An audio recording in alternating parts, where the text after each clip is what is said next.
There we go. All right. Now we just gotta wait for Ivy to jump on. And we could start this interview. Hello there, whoever's watching. Thank you for tuning in. Just waiting for Ivy. Is that you, Ivy? There she goes.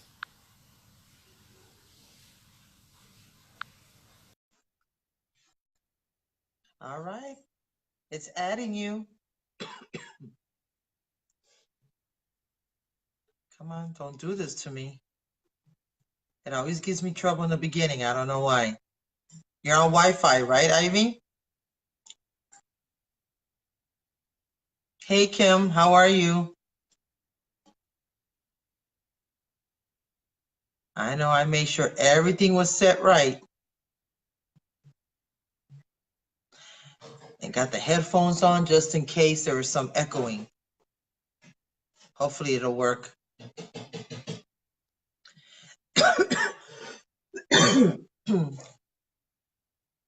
All right, it's trying to add you, Ivy. I don't know what's going on. Oh, there we go. Go. Yay! Yay! Yay! Oh my goodness! Oh my goodness! Echoing again. Bring your volume down a little bit. Mine. Wait. Not too much. Not too much. Is that better? I don't know. Let's see. I'm still echoing somehow. How's that? I put it down. I mean, it's almost all the way down, or? Let's see. I'm gonna bring mine down. Let me see. Hold on. I'm still echoing no matter what I do. I can hear it on my end. Yeah, but the audience can hear me echo. I can hear myself echo. Okay. So we're just gonna have to do it like this. Okay, I'm like too loud. Oh yeah, now I can hear like those squeaky sounds. Yeah. Now you can. You can hear me echo. Can you hear me echo? Not echoing. No. I heard some. No.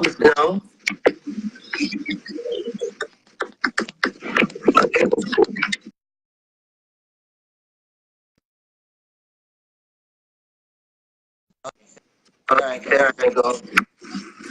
Let me see. Talk, Ivy. Hi there. What should I say? Raise it up a little bit. Oh, you mean not like the picture? You mean the volume? Okay. Yeah, raise it up. I can barely hear you. Okay. How's that? Is that better? That's much better. Okay, great. Okay. I'm sorry, guys. I'm still echoing. Sometimes when I do this, I echo. Sometimes I don't. So just bear with me. So here is Ivy. She is my lung cancer sister. I met her 4 years ago when I was going to my first Hope Summit. Met her at O'Hare Airport. Mm-hmm. Look who's here, Ivy. Hello. She's so cute. Hi, sweetie. So, and Ivy was diagnosed like a few months before me, or maybe a year before me. I don't know. Yeah, because she completed 5 years of her anniversary. Mm-hmm. So this is my 4th year.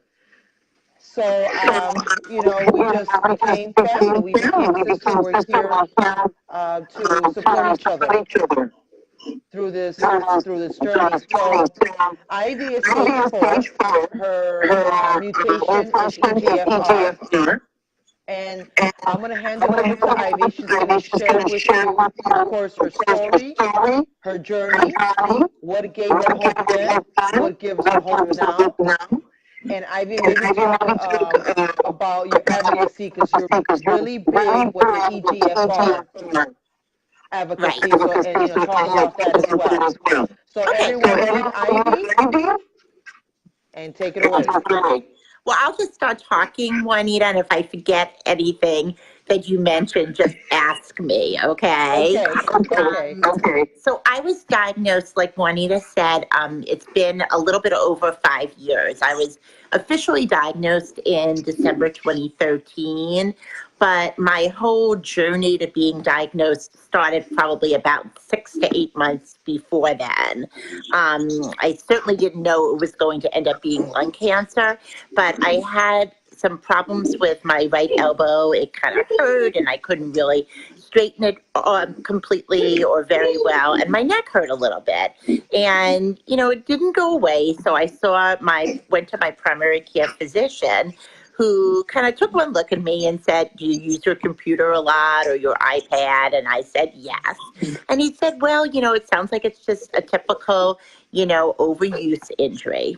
So he sent me to physical therapy, and that didn't really help anything. So to make a long story short, for about 6 months, I went back and forth between physical therapists and orthopedists and different physical therapists and different orthopedists to try to figure out what was going on.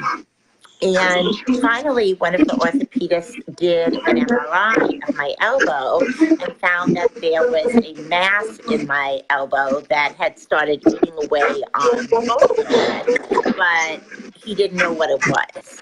So he sent me to an orthopedic oncologist who did a biopsy. He actually thought, initially he told me that he was pretty sure it was a benign condition, that he was doing a biopsy, and he did a biopsy, and it came back cancer, type of cancer called adenocarcinoma.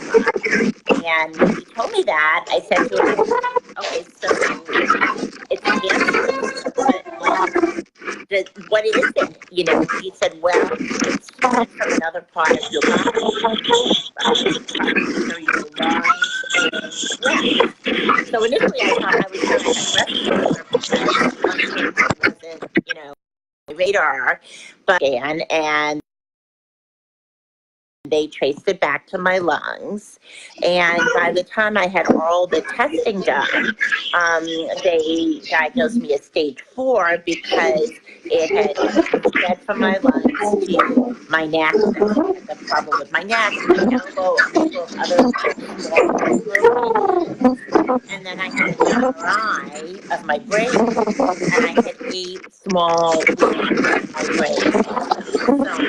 So usually I felt fine other than the elbow and neck issues, but I had this widespread lung cancer that I had no idea wheezing, coughing, any sort of respiratory type symptoms that you would often, think would be associated with lung cancer.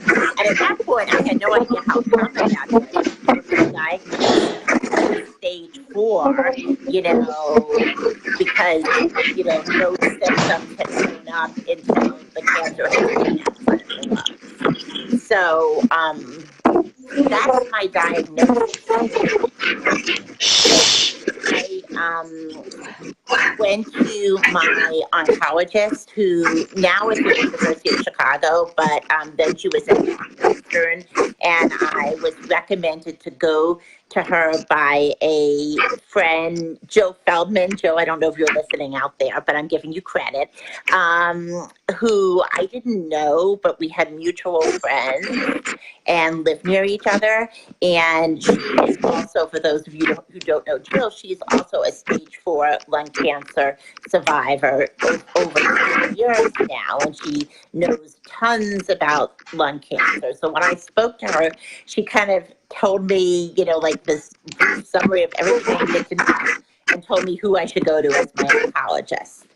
So I went to Northwestern to get my oncologist there, found out I had an EGFR mutation, which made me eligible to go on targeted therapy.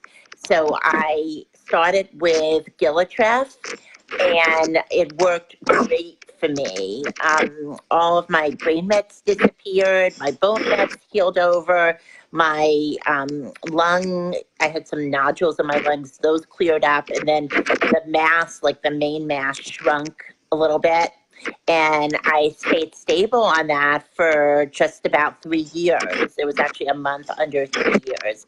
And I was very fortunate because I had mild side effects, very mild, and I was able to do anything, really that I wanted.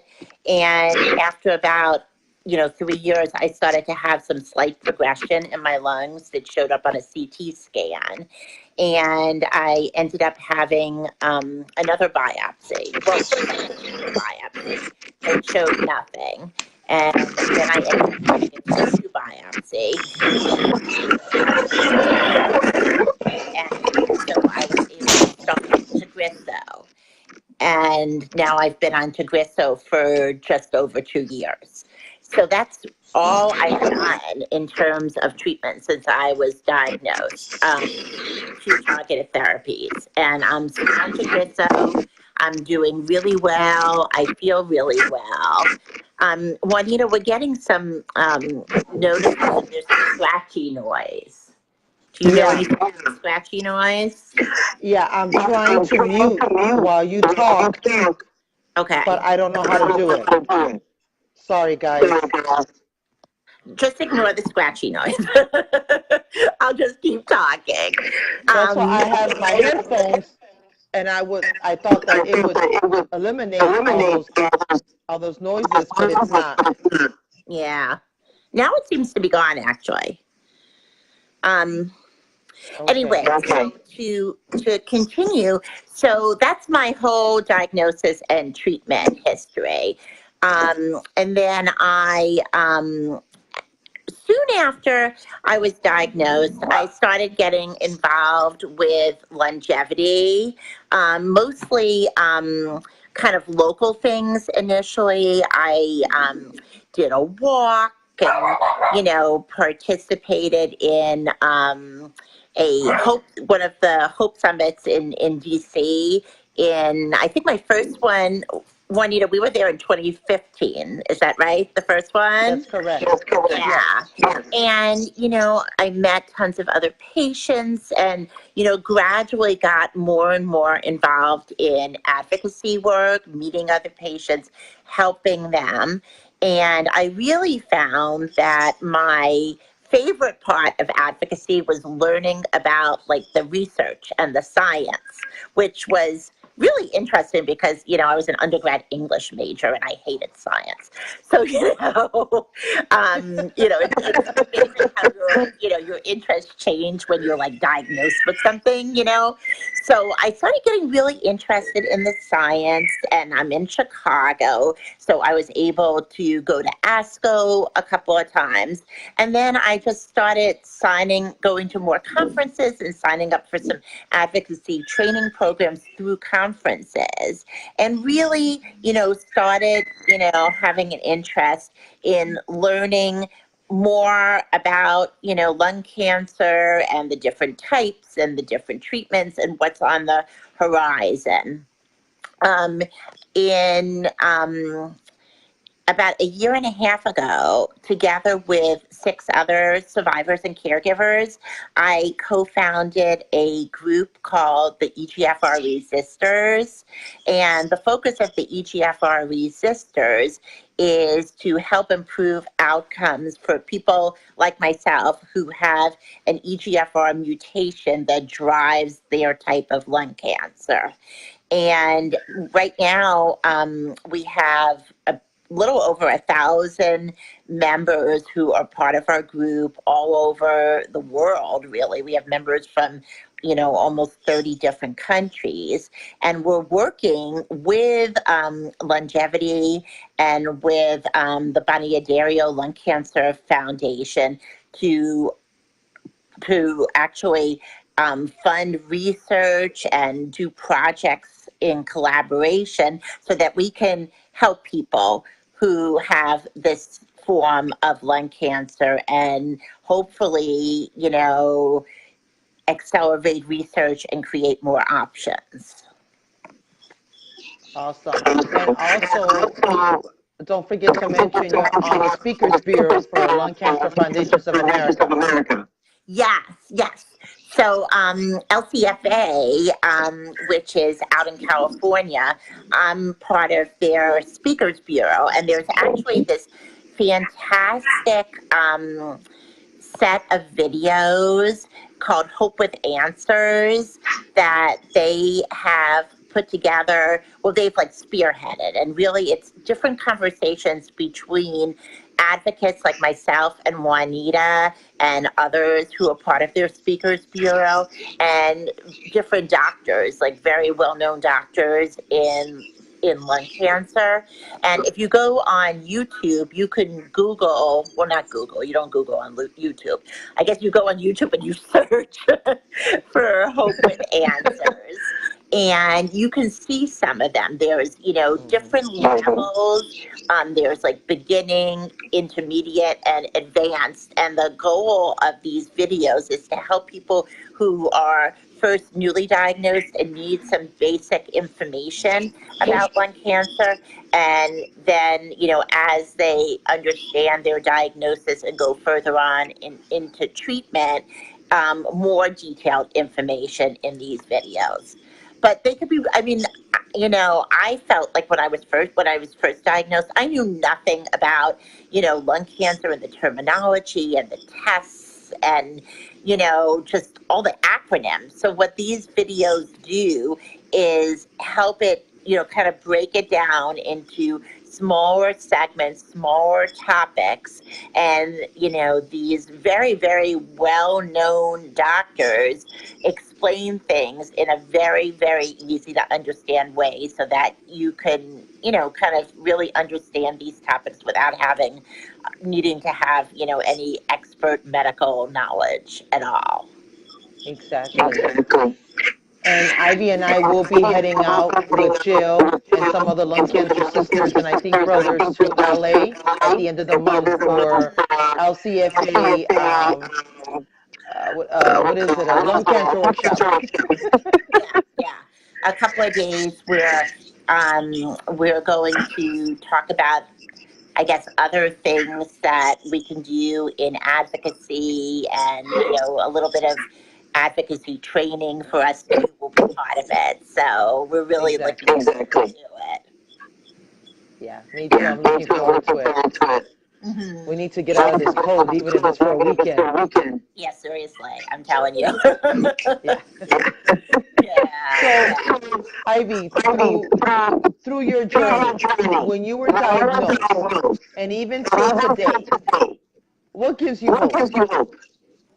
Well, I think what gives me hope is knowing that, well, two things. Okay, so I mentioned before that, I've met a lot of other survivors through going to conferences and going to the Longevity Hope Summit. And one of the big things that gives me hope is meeting other people, especially people who've been living with lung cancer for longer amounts of time than I have, and just seeing that it's possible, to survive long term with lung cancer and, live a good life. So that totally gives me hope.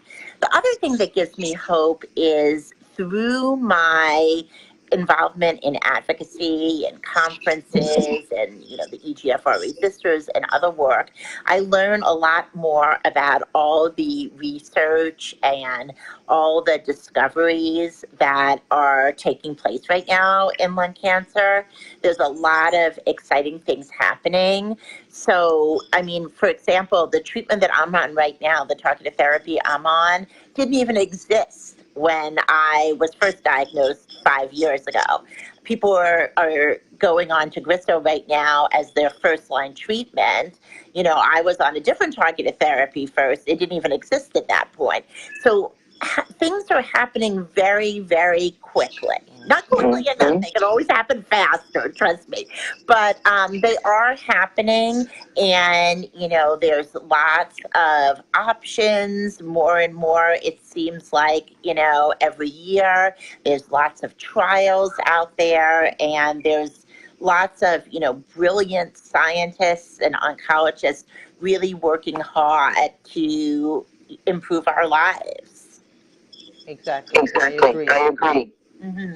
And that's why, guys, it is so important, and I push it for you guys to donate towards for lung cancer for an organization. I don't if it's longevity, if it's LCFA, if it's the Ghani one. I don't care, because that money does go for lung cancer research. It is not a scam. It is not a lie. Here I am. There's Ivy. Okay, we are the faces of lung cancer. And because of those treatments, we are here today to share our story. I'm here, and I saw my 50th, and I got to meet my granddaughter. Ivy is here. She's going to see her kids graduate. She's going to see them get married. She's going to see them have babies because of lung cancer research. Not so fast. Graduate, yes. Well, you know what I mean. What I'm saying is that we're gonna make it beyond 10 years. We're gonna make it beyond 15 years. But we need friends and family and anyone else out there watching to please donate, even if it's $5. I always say that. Hi, Lucia, my friends watching. Yes, donate. Even if it's $5, because that $5 does make a difference. It counts, exactly. And lung I cancer. want to live longer. Ivy wants to live longer. Mm-hmm.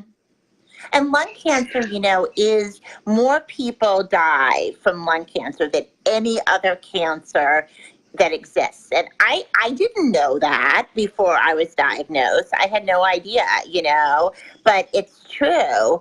And lung cancer is one of the least funded cancers by the government.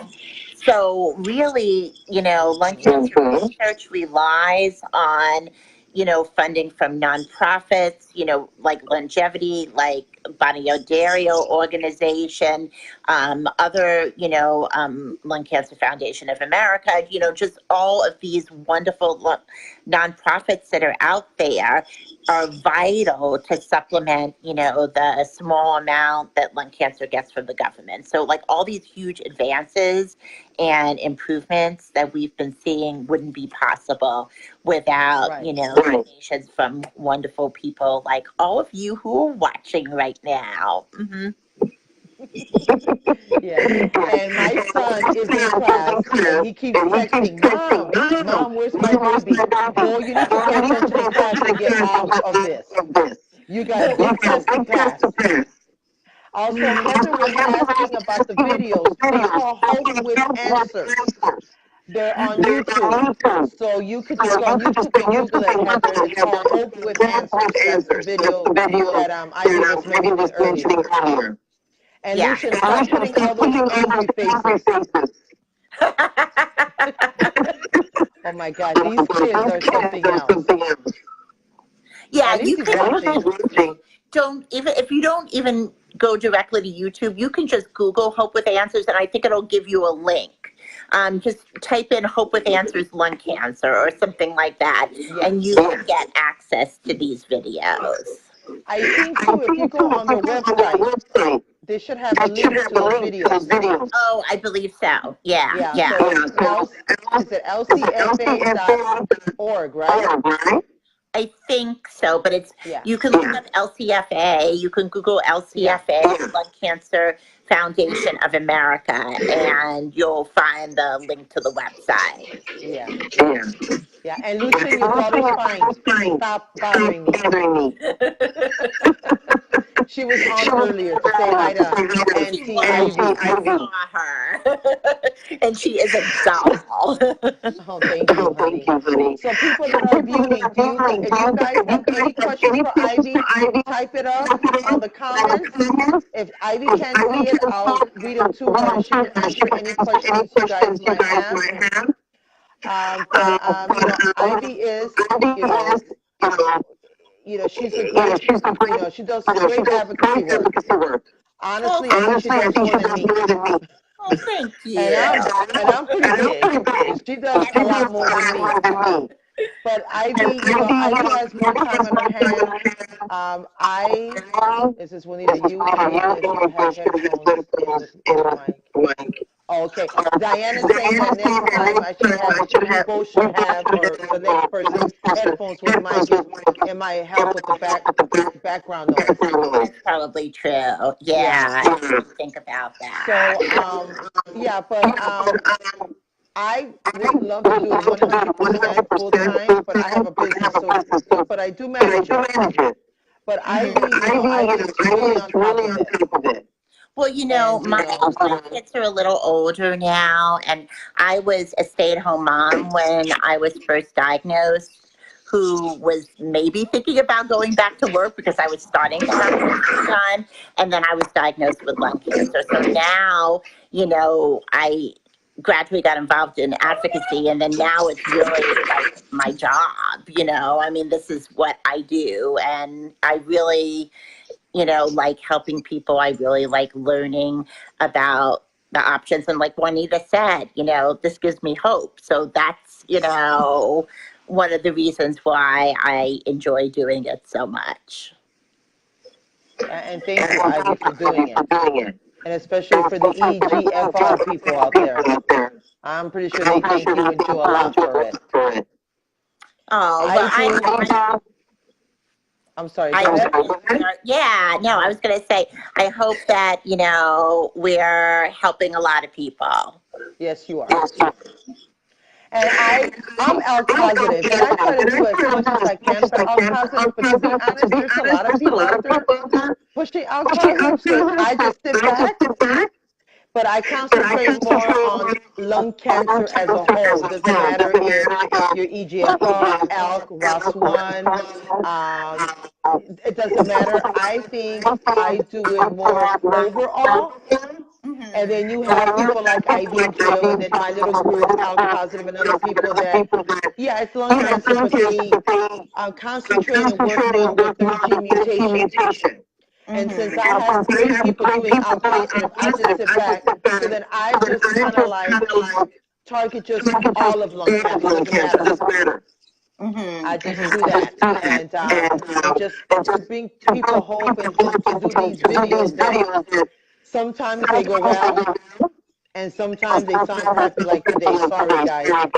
I know I have that echo in that. I don't know while the background noise is my cat. My dog is facing my cat right now, so you might hear that. And so doing, I think. Huh? I think it sounds fine now. Oh, okay. And so doing these videos just to bring people hope, to educate people, to let people know that it's not a smoker's disease. Okay, stop the stigma. First of all, stop it. Okay, when you meet someone and they tell you they're lung cancer survivors, please do not ask them did they smoke. Please don't. Please. Okay, don't. I hate that because not everyone that gets lung cancer smoked. And if maybe they were former smokers, but that's the most ignorant question to ask. Tell us, you know what, keep fighting. Tell us, I'll keep you in prayer. Tell us, I'm sending you positive vibes, whatever. But do not ask us anymore, did we smoke?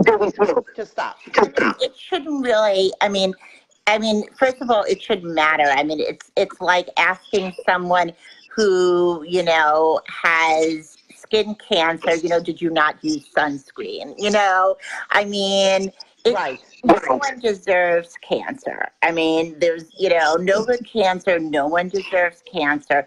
And, that asking people, if they smoke kind of adds a layer of stigma to the whole thing where, I mean, unfortunately, there's a misperception out there that, there's a behavior that might have caused people to get lung cancer. And you know how I said before that lung cancer doesn't get as much government funding as some other cancers? One of the big reasons for that, that we believe is because of this stigma.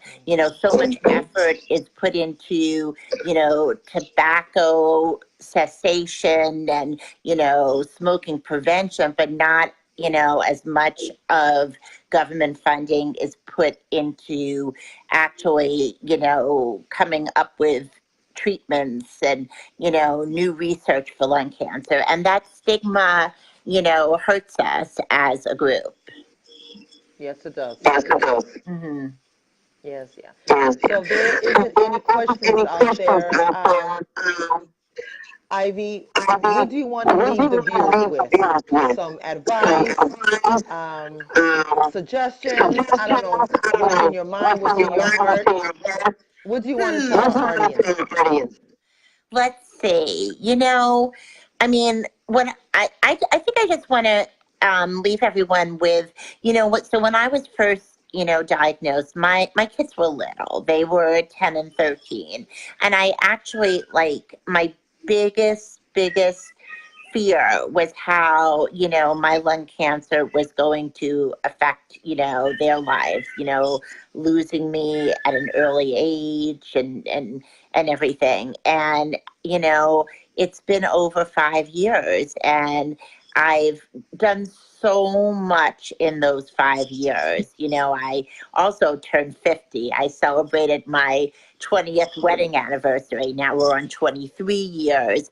I've traveled tons. My oldest son turned 18. My younger son just got his driver's license. He's 16. So much has happened in those years. So I guess, the advice that I have is just as much as you can, try to live in the moment. And especially if you're on, some sort of treatment right now that's working, just try not, and it's hard to do, but try not to worry too much about what's going to happen in the future and enjoy your life right now and put a lot of effort into recognizing, important milestones and, important moments in your family's life. And that's what I try to do. I used to, put things off or say, no, we're not going to do this trip or, we shouldn't spend the money. And now I don't really think like that anymore because, I just, feel that these, experiences and, making memories are really, really important. And, new treatments and options are coming up all the time. So you don't even know. You can worry about the future right now, but who knows what'll happen, when you're even ready for a new treatment. There could be something new that's available at that point. So that's how I try to live my life for, however that might help anyone else. Yes, live the moment. Ivy is so correct. Ivy, too, travels a lot like me. Because when we were diagnosed with lung cancer, we got a different perspective of life.